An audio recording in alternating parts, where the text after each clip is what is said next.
Selamat pagi. Kali ini kita sudah masuk ke tema 2 dengan tema persatuan dalam perbedaan. Yang akan kita bahas kali ini adalah memahami makna proklamasi kemerdekaan Indonesia. Dalam mencapai proklamasi kemerdekaan, bangsa Indonesia itu melalui sejarah yang cukup panjang, perjuangan yang tidak mudah, ya. Nah, sehingga pada tanggal 17 Agustus tahun 1945, tepatnya di Jalan Pegangsaan Timur nomor 56, dikumandangkanlah proklamasi kemerdekaan Indonesia dengan teks yang diketik oleh Sayuti Malik.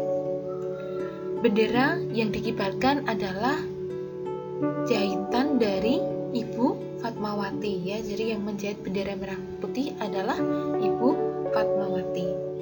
Dan akhirnya dikibarkan oleh Latif Hendraningrat, Suhut Sastrokusumo, dan Trimurti.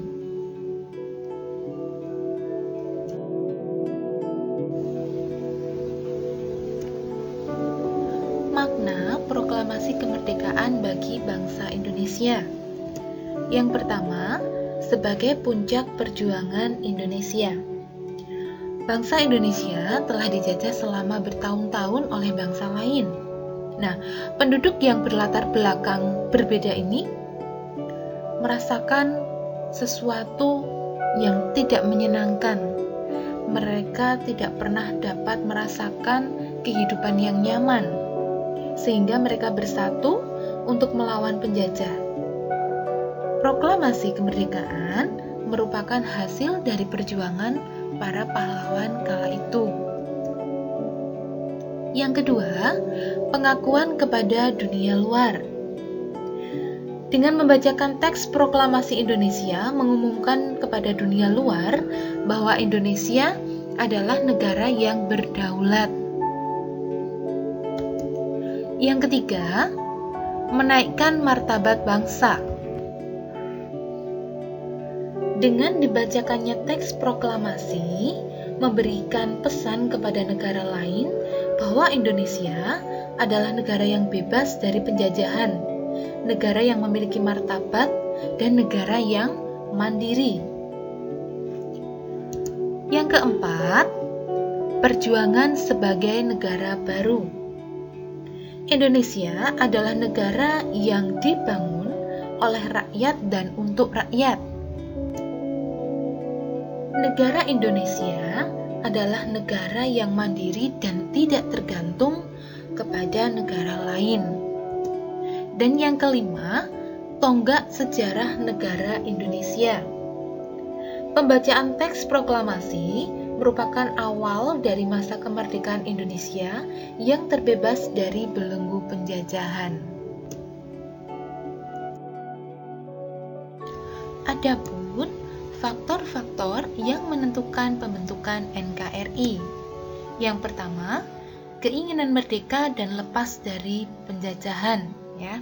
Karena sudah sangat lelah sehingga masyarakat Indonesia kala itu bersatu untuk memperjuangkan kemerdekaan Indonesia. Mereka ingin mendapatkan kehidupan yang lebih baik, ingin mendapatkan kedamaian, ya. Yang kedua, mempunyai tempat tinggal yang sama, yaitu Kepulauan Indonesia. Yang ketiga, perasaan senasib karena dijajah bangsa asing. Yang keempat, tujuan bersama untuk mewujudkan kemakmuran dan keadilan sebagai suatu bangsa. Adapun media penyebaran berita tentang proklamasi kemerdekaan Indonesia antara lain, yang pertama melalui surat kabar. Waktu itu, surat kabar yang digunakan adalah Suara Asia yang terbit di Surabaya dan Cahaya yang terbit di Bandung. Yang kedua, melalui kantor berita Yosima atau Domai, yang sekarang adalah kantor berita Antara. Yang ketiga adalah melalui radio, yaitu Radio Yoso Kanryoku atau yang sekarang dikenal dengan RRI. Yang keempat dengan menggunakan sarana lain, ya, antara lain pamflet, poster, spanduk. Kemudian ada pengutusan panitia persiapan kemerdekaan Indonesia ke berbagai daerah untuk menyampaikan bahwa Indonesia telah melaksanakan proklamasi kemerdekaan. Indonesia sudah menjadi bangsa yang merdeka. Nah, melalui pamflet, poster, spanduk ini dibentangkan di tembok-tembok, ada yang diletakkan pada kereta ya waktu itu. Ya, semuanya itu merupakan usaha untuk menyampaikan kepada masyarakat umum bahwa Indonesia sudah merdeka.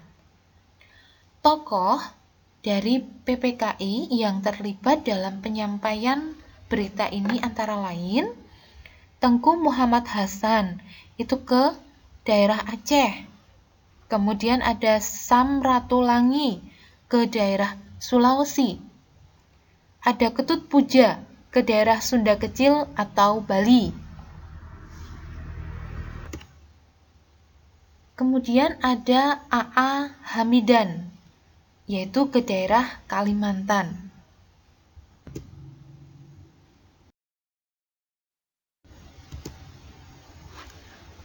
Nah, setelah sekilas kita mempelajari tentang betapa perjuangan bangsa Indonesia itu dalam mempersiapkan kemerdekaan, maka hendaknya sebagai generasi penerus kita harus mempunyai perilaku yang positif, ya, perilaku yang baik terhadap makna proklamasi kemerdekaan Indonesia.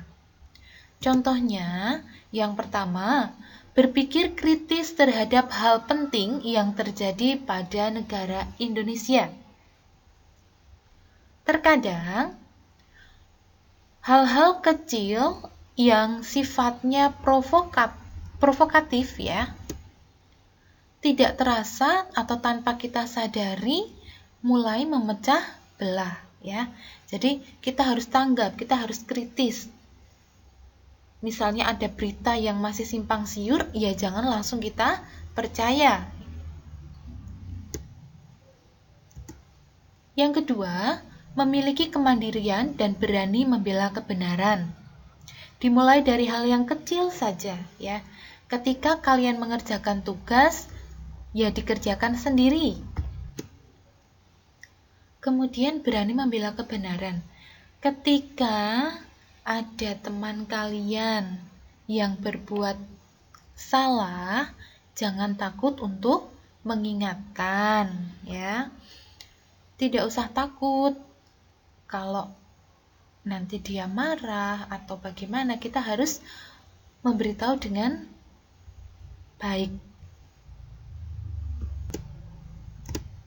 Yang ketiga, memperingati hari proklamasi setiap 17 Agustus.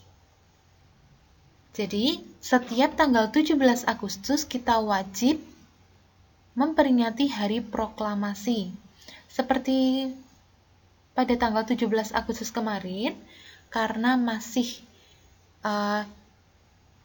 dalam tahap social distancing ya, masih dalam keadaan yang masih ada keterbatasan lah, pembatasan kegiatan, maka peringatan hari proklamasi dilakukan sendiri-sendiri di rumah masing-masing.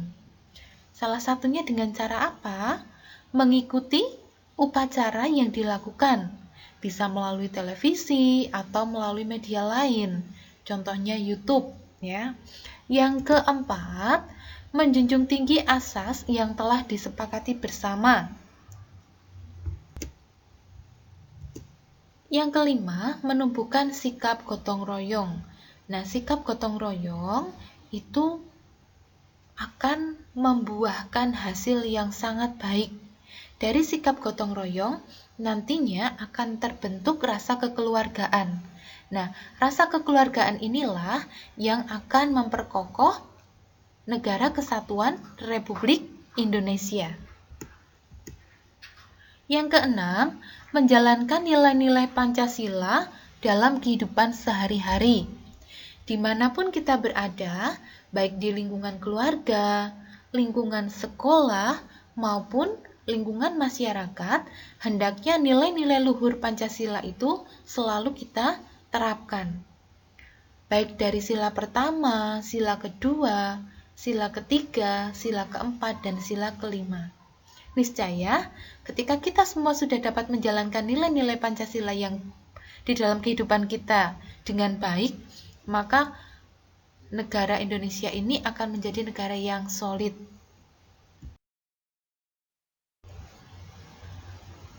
Selanjutnya adalah hal yang mendasari semangat para pahlawan. Apa sih sebenarnya yang mendasari mereka itu gigih berjuang untuk mendapatkan Indonesia yang merdeka? Yang pertama adalah sadar dan bangga sebagai bangsa Indonesia. Sadar mereka atau kita adalah bangsa Indonesia, warga negara Indonesia. Sebagai warga negara yang baik, hendaknya kita memperjuangkan apa yang seharusnya bangsa kita dapatkan. Bangga, iya, karena negara kita itu adalah negara yang kaya, baik dari segi budaya maupun kekayaan alamnya. Yang kedua, bangga bertanah air Indonesia. Sudah disampaikan bahwa Indonesia itu sangat beragam, ya, baik dari segi budaya, suku, bahasa, ya. Nah, inilah yang membuat sebagai bangsa Indonesia mereka itu bangga. Yang ketiga, mendahulukan kepentingan negara di atas kepentingan pribadi dan golongan. Saat mereka berjuang untuk mempertahankan, untuk mencapai kemerdekaan, mereka berjuang tanpa memikirkan kepentingan mereka sendiri. Mereka rela berkorban jiwa raga, rela berkorban harta benda, ya. Itu semua mereka lakukan untuk negara yang diperjuangkan kemerdekaannya itu. Yang keempat, mau berkorban demi tanah air. Nah, ini antara nomor 3 dan 4 saling keterkaitan, ya. Apapun yang mereka punya, mereka korbankan untuk negara kita. Sampai di sini pembahasan kita. Di bagian deskripsi ada beberapa soal yang bisa kalian kerjakan. Tetap semangat belajar ya. Sampai jumpa pada pembahasan selanjutnya.